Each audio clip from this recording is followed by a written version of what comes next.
Hello दोस्तों। सोचिए 9 से 5 की उस थका देने वाली रूटीन से आज़ादी मिल जाए और आपका अपना खुद का कोई बिजनेस हो। सुनने में तो बहुत अच्छा लगता है ना। लेकिन हमेशा ये सवाल आता है कि शुरुआत करने के लिए पैसे कहाँ से आएंगे। आज की इस चर्चा में हम बिल्कुल यही बात करने वाले हैं कि कैसे महज 5,000 रुपए से लेकर 5 लाख तक के छोटे से इन्वेस्टमेंट के साथ एक सॉलिड बिजनेस खड़ा किया जा सकता है। कोई हवा हवाई बातें नहीं है, ये एक प्रॉपर और practical step by step guide होने वाली है। तो चलिए बिना किसी देरी के सीधे शुरू करते हैं। और ये रहा हमारा आज का पूरा रोड मैप।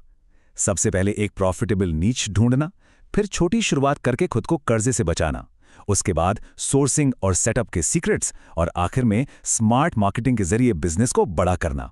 यानी ये सफर सिर्फ सपने देखने से लेकर उसे असलियत में कैलकुलेटेड प्रॉफिट के साथ एग्जीक्यूट करने तक का होने वाला है। देखिए, बिजनेस में हवा में तीर चलाने से सक्सेस नहीं मिलती।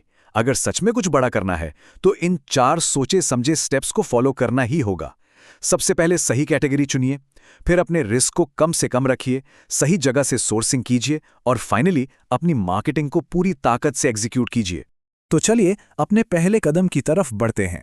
एक प्रॉफिटेबल निश खोजना, एकदम हाईटेक से लेकर हाई टच तक। अब अगर हम बिजनेस की मौकों को देखें तो इन्हें मेनली 3 कैटेगरीज में बांट सकते हैं।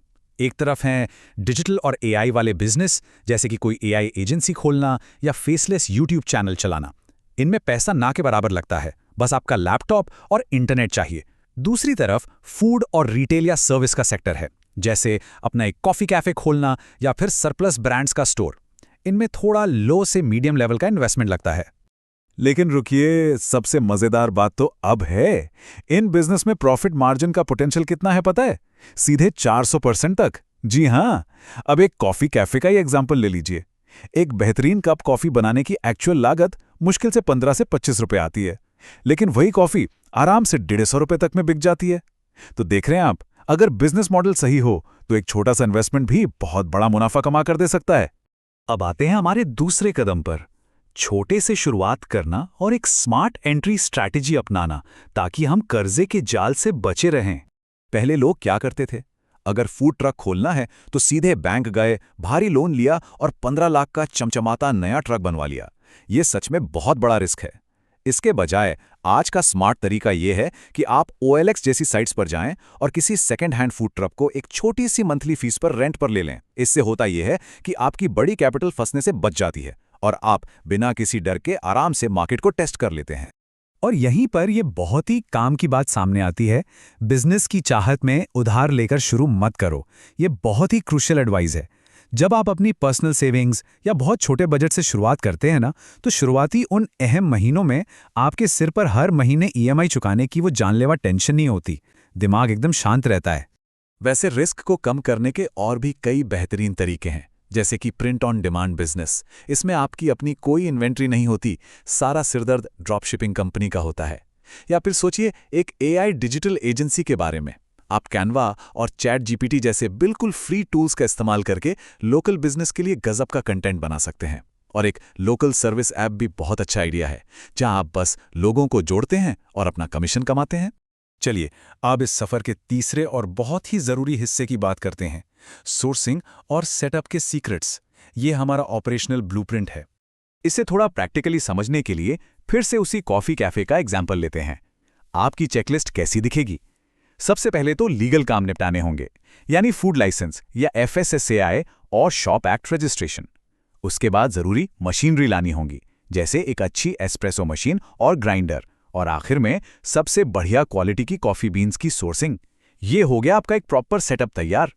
अब रिटेल बिजनेस का एक ऐसा सीक्रेट बताता हूं जो शायद बहुत कम लोग जानते हैं। इसे कहते हैं लिक्विडेशन स्टॉक। ये आखिर होता क्या है? ये 100% ओरिजिनल बारकोड वाले प्रीमियम ब्रांड्स के सामान होते हैं, जैसे कि नाइकी या प्यूमा। बस होता यह है कि इनके डब्बे बाहर से थोड़े से डैमेज हो जाते हैं और इसलिए कंपनियां इन्हें भारी डिस्काउंट पर क्लियर कर देती हैं। और ये डिस्काउंट कोई 10-20% नहीं होता, ये सीधे 95% तक जा सकता है। मतलब सोच कर देखिए, एक ब्रांडेड जूता जिसकी कीमत 8,600 रुपए है, वो आपको लिक्विडेशन वेयरहाउस से सिर्फ 1,600 रुपए में मिल सकता है। फिर आप उसे अपनी दुकान पर आराम से डबल रेट में बेचिए। कस्टमर को भी सस्ता मिला तो वो भी खुश और आपका प्रॉफिट भी एकदम जबरदस्त। लेकिन हाँ, एक बात का ध्यान रखना होगा कि हर प्रोडक्ट की सोर्सिंग का तरीका बिल्कुल अलग होता है। अगर आप आर्टिफिशियल ज्वेलरी बेच रहे हैं तो हमेशा थोड़ा थोड़ा माल छोटे बैचेस में मंगवाना चाहिए, क्योंकि फैशन बहुत जल्दी बदलता है। लेकिन अगर आपका जिम का बिजनेस है तो वो एक one time long term investment है, जिसमें बाद में बस थोड़ी बहुत मेंटेनेंस लगती है। तो प्रोडक्ट के हिसाब से आपकी स्ट्रैटेजी भी बदलनी चाहिए। अब हम आ गए हैं अपने चौथे और आखिरी पड़ाव पर, स्मार्ट मार्केटिंग और स्केलिंग, यानी बिना बड़े बजट के बिजनेस को तेजी से कैसे बढ़ाया जाए। देखिए, मार्केटिंग हमेशा आपके बिजनेस टाइप के हिसाब से होनी चाहिए। अगर आपका क्लाउड किचन है तो आप 6,000 रुपये महीने का हेल्दी मील सब्सक्रिप्शन शुरू कर सकते हैं, जिससे आपको लगातार रेवेन्यू मिलता रहेगा। अगर कॉफ़ी कैफ़े है तो value for money combo offer दे दीजिए। पूजा सामग्री बेचते हैं तो लोकल मंदिरों के पुजारियों से नेटवर्किंग कीजिए। और अगर कार वॉश का काम है तो बड़ी बड़ी हाउसिंग सोसाइटीज़ के साथ मंथली टाई अप कर लीजिए। इन सब के बीच एक बात हमेशा याद रखिएगा, खूबसूरती या एस्थेटिक्स अपने आप में सबसे अच्छी और बिल्कुल फ्री मार्केटिंग है। अगर आपकी फिजिकल स्पेस या आपका डिजिटल प्रेजेंटेशन देखने में बहुत अट्रैक्टिव है तो वो अपने आप कस्टमर्स को खींचता है और लोग खुद दूसरों को आपके बिजनेस के बारे में बताने लगते हैं। ये जो जीरो बजट ग्रोथ हैक्स होते हैं ना, ये सच में कमाल करते हैं। अपने कैफे का इंटीरियर इतना फोटोजेनिक बनाइए कि लोग खुद वहां आकर इंस्टाग्राम पर शेयर करें। अगर सरप्लस रिटेल का काम है तो दुकान के बाहर 80% डिस्काउंट का इतना बड़ा बैनर लगाइए कि भारी फुटफॉल आए। कस्टमाइज्ड गिफ्ट्स बेच रहे हैं तो रील्स और शॉर्ट्स बनाइए। कैमरा या ड्रोन रेंट पर देते हैं तो उन्हें टारगेटेड व्हाट्सएप ग्रुप्स में प्रमोट कीजिए। यकीन मानिए, ये तरीके लाखों के विज्ञापनों से कहीं ज्यादा असरदार होते हैं। और जब बात बिजनेस को स्केल करने की आती है तो सिर्फ एक चीज पर निर्भर मत रहिए, direct retail sale, fixed monthly subscription और रेंटल इनकम। बिजनेस को सक्सेसफुली बड़ा करने का असली सीक्रेट यही है कि आपके पास तुरंत आने वाले पैसे और लगातार आने वाली रेकरिंग इनकम का एक शानदार मिक्स मौजूद हो। तो दोस्तों, आज की इस पूरी चर्चा का निचोड़ इस एक बहुत ही पावरफुल लाइन में है, समस्या पैसे की नहीं है, समस्या एक अच्छे आइडिया और कड़ी मेहनत करने की इच्छा शक्ति की है।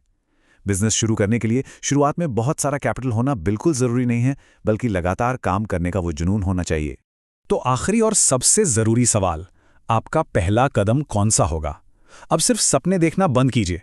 इस पूरी गाइड में से अपना फ्रेमवर्क चुनिए और आज ही उसे एग्जीक्यूट करना शुरू कर दीजिए। उम्मीद है इस विश्लेषण से आप सबको बहुत कुछ नया और प्रैक्टिकल सीखने को मिला होगा। मिलते हैं बहुत जल्द एक और शानदार टॉपिक के साथ।